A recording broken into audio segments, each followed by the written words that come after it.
Earlier in the show, we talked about the CM Punk interview on Ariel Helwani. You wouldn't think it would be something that would be talked about on AEW TV, and they didn't really talk about it, but it felt like some of this show was geared just towards addressing that. And it was a puzzling decision, and it was a puzzling opening 15 minutes or so of the show. Let's talk about AEW Dynamite. Well, when we were about to go on the air with this show, I said it was like Tony divined himself here. And you said, what do you mean? And I started to tell you the story, and I thought I'd told it to you before, but you didn't remember it, so maybe I hadn't. Yeah.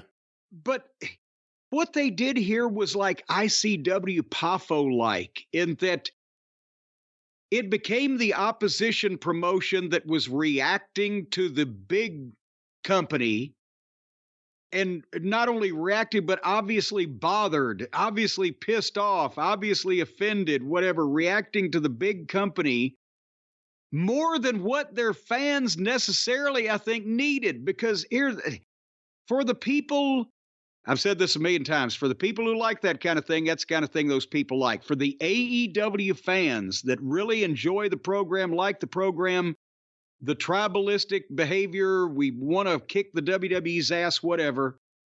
They knew what Punk had said, and they don't really like it, and they didn't need reminded of it. But for a lot of people, it kind of probably would have gone by them, because still, remember, people in this audience didn't know why Punk was gone after any of the incidents where he was gone with no explanation, both times. They had to be told, they found out in the arena, whatever. So the internet doesn't even reach every single bit of this audience. So instead of maybe having one of their top guys make a veiled reference to anything, and in the course of their story they were telling that it was involving AEW's own programming, or maybe even just having one of the guys talk about what wrestling means to him, one of the baby faces give a rah-rah speech about we're all fans, we all support wrestling, and but they made it personal. And if you didn't know what he was reacting to, you would have thought that Edge was out of his mind. And if you did know what he was reacting to, you thought, my God, this hit a nerve with them, because Edge was trying so hard to give a rah-rah speech that he lost it enough to where it was almost like he was trying to talk himself into it too. And it couldn't have been worse that as soon as he starts trying to cut this live in-ring promo at the top of the program about how great AEW is for wrestling and how it's given everybody a chance or a career or happiness or whatever, and it's not just a clown show operation, the microphone won't work. He's getting feedback. He can't, several times before they got that calmed down.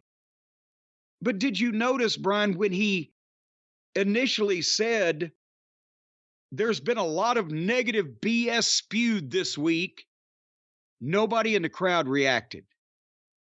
Nobody, then when he said, well, I'm happy to be here, well, they react at that. But I don't think they knew or cared, because like I said, those people sitting there, they got their own opinion of the company. It's all the people who aren't sitting there that agree with CM Punk. But even they still did, so he had a good heart with this, Edge did.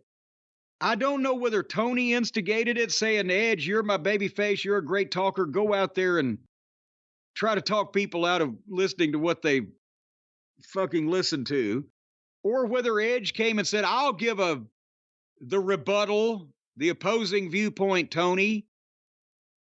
But he was trying to fire the crowd up, and like I said, was trying so hard it came off bad. But to rebut that it's the comments that it's a clown show business that's only meant to, employ the guys to have fun with their friends and they're not worried about making money. He talked about all the dream matches that he could have with all this talent on the roster and said he's having more fun than he's ever had in his career. That's kind of an acknowledgement or an agreement, isn't it? That I'm just saying you rebut the charge of this is all about having fun with your friends and playing wrestling and getting 5 stars with, well, look at all the dream matches I can have, and I'm having more fun than I've ever had before. How is that an opposing viewpoint? Yeah, and if Punk says AEW is a joke, Tony's a clown, he's not a boss, and then you come out and say, I can do whatever I want, he's the best boss I've ever had. Yes. That's the problem. The people that are like mad at Punk or mad at anyone for saying the real stuff, the truth about Tony. Yeah, because they don't want the gravy train to end. And don't worry, it won't. Don't worry, it won't. But come on, this was pathetic. This was pathetic. Even if his heart's in the right place, this was pathetic. He was stammering. The mic went out a couple of times, was giving him feedback. And it came out of nowhere. The fans didn't react. This is going to make people want to watch the show. Did you see when they did react? He said, I'm proud of and respect everybody that started the company. And he mentioned by name the Bucks and Kenny and Cody. And Cody got a pop, and then Tony. Cody is the only one that got a pop from that crowd when he mentioned those names.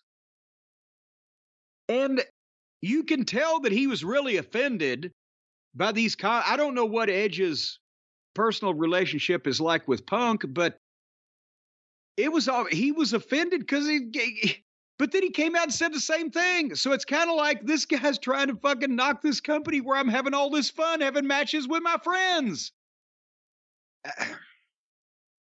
This was a backstage rah-rah speech for the other wrestlers. Yes. In front of the fans for no reason.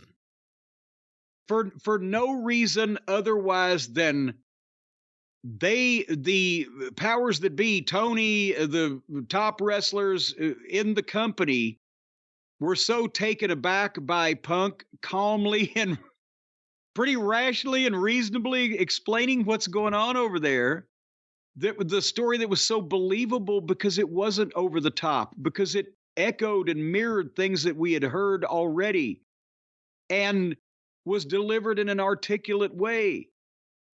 It's true. Sorry. But the guys over there need to hear from one of their locker room leaders that, no, it's okay that this company is built on having great matches with our friends and getting paid a lot because we're having fun.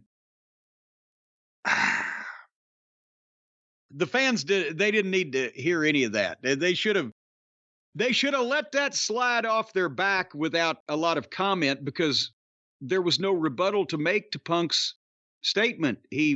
What's the saying? Truth is an absolute defense. This was one of the more minor league moments in the history of AEW. Because in front of the fans, you're defending the company. It's obvious that it's only because CM Punk did an interview with Ariel Helwani.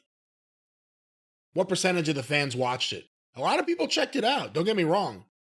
You can see on YouTube, a lot of people checked it out. But what percentage of the fans overall watched it? They didn't react to it. Because if you got to also remember, not every AEW fan hates CM Punk. And they all could look around and see what's going on. Dwindling crowds. Everything is less energy. The booking has never made less sense. For the people that want to say, you can't say AEW doesn't have stories. No, they do. Every story sucks. They go nowhere. And the momentum is dropped every single time. And there's still people out there that want to pretend and not call out Tony Khan. Because they want to keep giving him advice. So they don't want to call him out. But that's what this is. Yeah. This is one of two things. This is him going out there to defend the company for the fans, which doesn't make any sense. Or this is him going out there to give Tony Khan an on-air hug. Because he needs it. That's what this it is. This is his version of Janelle Grant's Christmas letter to Vince. Well, those are your words, not mine, for the record. But this was it. It was funny because of the awkwardness of it. But I thought this was pathetic. They should have never mentioned anything about the Punk interview. Move on with your own programs. Yes. But they had to, because they can't help themselves.